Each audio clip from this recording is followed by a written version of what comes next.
दोस्तों नमस्कार। जय संविधान जय भारत।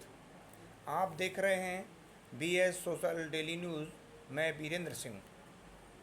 दोस्तों आज एक नई जानकारी के साथ हम आपके सामने एक बार फिर प्रस्तुत हैं।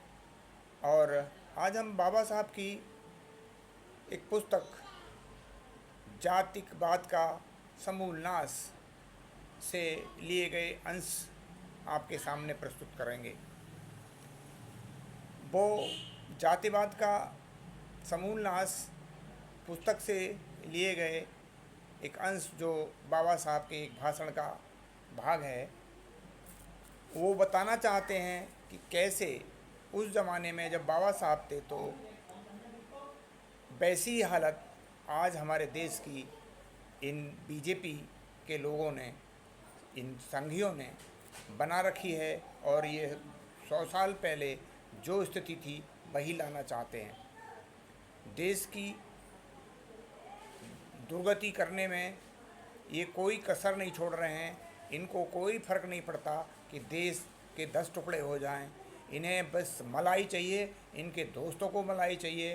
देश की गरीब जनता मर जाए, कुछ भी हो जाए, इनको कोई फ़र्क नहीं पड़ता।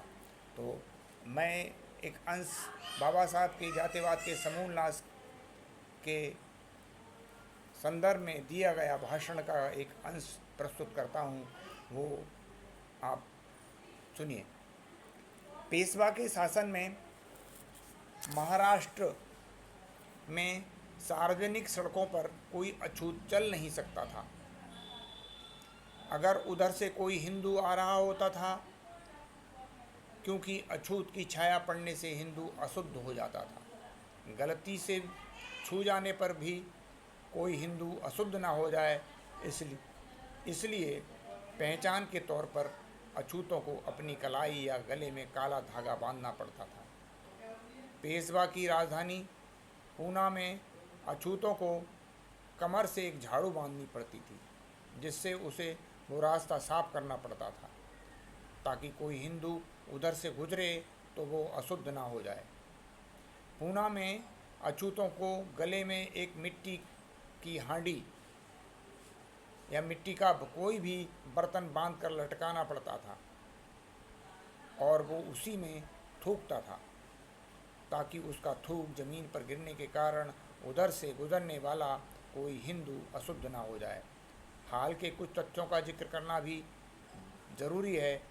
मध्य भारत की एक अछूत जाति बलाइयों पर हिंदुओं के अत्याचार के उल्लेख से मेरा उद्देश्य पूरा हो जाएगा। इस पर एक रिपोर्ट टाइम्स ऑफ इंडिया के 4 जनवरी 1928 के अंक में प्रकाशित हुई थी।